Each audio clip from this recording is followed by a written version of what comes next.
श्री सद्गुरुदेव भगवान की जय। श्री सीताराम सरकार की जय। श्री राधा रमण लाल की जय। श्री गौरी शंकर महादेव की जय। सभी दर्शकों और भक्तों को कोटि कोटि प्रणाम। सबको प्रेम भरा जय जय श्री राधे। सभी भक्तों से निवेदन है, प्रार्थना है, कृपया आज का सत्संग बहुत ही महत्वपूर्ण है। बहुत आपको ध्यान पूर्वक सुनना है। सब जितनी भी आज आपको बातें बताई जाएंगी एक एक बहुत अमूल्य है। बहुत ध्यान पूर्वक सुनना। निश्चित मानिए इससे आपकी साधना जागृत हो जाए। जो लोग साधना नहीं अभी कर रहे हैं, जो बिल्कुल संसार में ही लगे हुए हैं, उनका भी मन होने लगेगा कि मैं भी साधना करूं। निश्चित मानिए, बहुत ध्यान पूर्वक सुने। बहुत ऊंचाई तक आप जा सकते हैं। इस मनुष्य देह में, इस मनुष्य शरीर में रहते रहते, इसी होश में रहते रहते, इन्हीं आँखों से आप सब कुछ देख पाएंगे। वो अलौकिक, वो दिव्यता, वो जीवन में एक अद्भुत आनंद, इसी जीवन में, इसी शरीर में जिंदा रहते हुए। ऐसा नहीं है कि मरने के बाद, नहीं, इसी शरीर में रहते रहते समस्त सुखों की आपको प्राप्ति हो जाएगी। बहुत ध्यानपूर्वक आप एक एक बात सुनना, समझना और चिंतन करना। सभी साधक ध्यान दें। जब आप कोई भी कर्म करते हैं, भौतिक संसारिक कर्मों की मैं बात कर रहा हूँ, कोई भी आप क्रिया करते हैं, तो जब आप लंबे समय तक करते हैं तो उस क्रिया का हमारे सूक्ष्म शरीर पर प्रभाव पहुंच जाता है। हम इस स्थूल शरीर से क्रिया करते हैं, इन्हीं हाथ पैरों से, इसी आँख से, नाक से, कान से, जो भी आप क्रिया करते हैं, लगातार करते हैं, तो लंबे समय तक करने के बाद वो क्रिया सूक्ष्म शरीर में पहुंच जाती है। आप देखना, कभी बहुत बड़ी आपकी कोई आदत है, ऐसी आदत आपने बना ली है, कोई भी आदत हो, आदत वो अच्छी हो या बुरी हो, इस प्रसंग में मैं चर्चा नहीं करना। हमारे कहने का मतलब है, अगर आपने बहुत लंबे समय तक कोई आदत बना ली है तो वो आपके सूक्ष्म शरीर में प्रवेश कर गई है। फिर देखना, स्वप्न में भी उसके सपने आने लगते हैं। और आप अगर उठे स्वप्न के बाद तो उसका भान रहने लगता है, उसी आदत का जो आप करते हैं। बगैर उठते ही आप वो क्रिया करने की सोचेंगे, जो भी आपने आदत बनाई हो, उसी की ओर आपका जगने के बाद तुरंत ध्यान जाएगा। चित्र में आकर्षण उसके प्रति हमेशा रहेगा। एक आप ऐसे समझें, आपकी इंद्रियों को वो क्रिया अपने हाथ ही खींचती रहती, सर्वथा एक घर्षण होता रहता है। क्यों? क्योंकि आपने लंबे समय तक वो क्रिया की, अब वो सूक्ष्म शरीर में प्रवेश कर गई, वो आपके स्वभाव में आ गई। अब आप उस आदत के बगैर रह नहीं पाते। आप देखना, इसी शरीर से मैं बात कर रहा हूँ। ये कोई ऐसी बात नहीं है जो मैं बता रहा हूँ आपके ज्ञान में ना हो। सब कुछ आपके ज्ञान में, आप जानते हैं। ध्यान देना, ऐसा क्यों हुआ? लंबे समय तक हमने क्रिया की तो वो क्रिया हमारे सूक्ष्म शरीर में प्रवेश कर गई। अब उसने हमारे चित्त को हरण कर लिया। बलात् हमारी इंद्रियां उधर घर्षण करती हैं, आकर्षण करती हैं, जाती हैं, अपने हाथ जाती हैं। फिर अब हम उस क्रिया के अधीन हो गए। अब वो क्रिया को हम रोक नहीं पा रहे, हम उसके आगे विवश हो गए। क्यों? क्योंकि उसका कारण शरीर, जिसे स्वभाव कहते हैं, वहाँ प्रवेश हो गया। अब आप नहीं बच सकते, अब वो क्रिया आपको करनी पड़ेगी। ठीक इसी प्रकार ये भजन का आपको अभ्यास बनाना है। बहुत ध्यानपूर्वक सभी साधक सुनना। आपको भजन का अभ्यास बनाना है। भजन में आप वो नाम जप रहे हैं, जो भी आपके इष्ट देव हैं, आप उनका नाम जप रहे हैं, ये एक क्रिया ही है। लेकिन जब ये आपके सूक्ष्म शरीर में प्रवेश करेगी तो आपको दिव्य दिव्य अनुभूतियाँ होने लगेंगी। वही हमने कोई सांसारिक आदत बनाई तो वो हमें क्लेश देती है, चिंता देती, भय देती है। देखिए ना, लोग अपनी गंदी गंदी आदतों से परेशान हैं, वो और किसी से परेशान नहीं, अपनी ही आदतों से, बनाई हुई आदतों से वो परेशान है। और ये आदत आपने नाम जप की बना ली, और अगर उसका सूक्ष्म शरीर में प्रवेश हो गया, हो ही जाएगा, आप थोड़ा लंबे समय तक करें, उसका सूक्ष्म शरीर में प्रवेश हो जाएगा।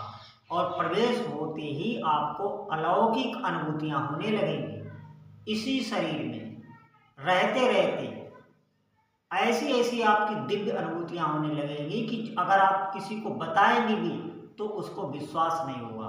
अगर वो उस कोटि का साधक होगा तो विश्वास कर पाएगा, क्योंकि इस जो भी आपको ये संसार दिखाई पड़ रहा है, इसमें कोई विश्वास नहीं कर पाएगा। जिनका सूक्ष्म शरीर में प्रवेश है, जिनका साधना भजन में प्रवेश है, वो ही आपकी बात समझ पाएंगे और वो आपसे सबसे जल्दी प्रभावित होंगे। जो लोग साधना करते हैं वो आपसे बहुत जल्दी प्रभावित होंगे, आपकी बातों से प्रभावित होंगे। क्यों? क्योंकि उनके साथ भी वो गुजर रहा होता है। ध्यान रखना, जब आपके सूक्ष्म शरीर में नाम जब पहुंच गया तो जितनी भी सिद्धियां इस लोक की, परलोक की, जो अभी आपके ज्ञान में नहीं है, सब अनुभव में आने लगेगी। आपको पता चलने लगेगा ये क्यों हो रहा है, ये क्या हो रहा है, मेरे साथ ये ऐसा क्यों हो रहा है। किसी भी वस्तु पर आप चिंतन करें, किसी भी वस्तु को आप देखें, उसके बारे में सोचें, उसकी जो सार वस्तु है, जो सत्यता है, वो आपके सामने आ जाएगी।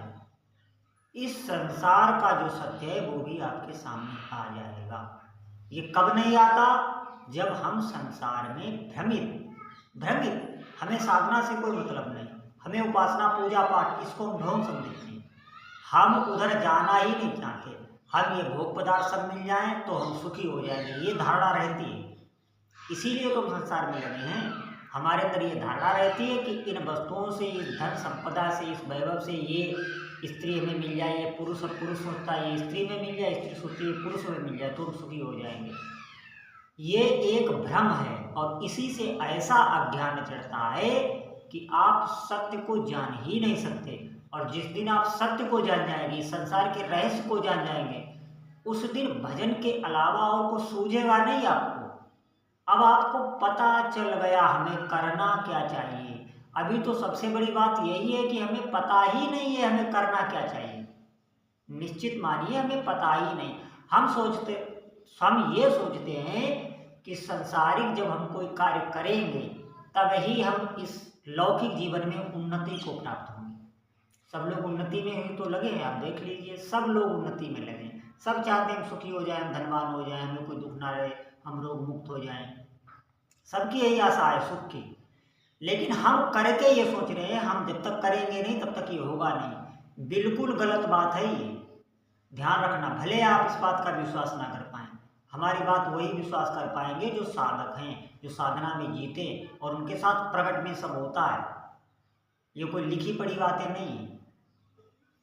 आपको कुछ भी करना नहीं पड़ेगा अगर आप अच्छी तरह से साधना करते हैं अपने प्रभु की। जो भी आपके भगवान हैं, जिनका भी आप नाम जप करें, जिनकी भी आराधना कर रहे हैं, तो वो सब आपको आगे आगे वो ही चलाते रहेंगे। और उनकी शक्तियां, जिस दिन आपने ये नियम लिया कि नहीं अब मुझे अपने प्रभु को प्राप्त करना है, मुझे उनकी भक्ति करनी है, मुझे उनका नाम जप करना है, हाँ संसारिक सभी कार्य करने ऐसे ही करने जैसे आप कर, बदलना नहीं है बिल्कुल, कोई आपको जान भी ना पाए, ऐसे आप अंदर अंदर साधना प्रारंभ कर दीजिए।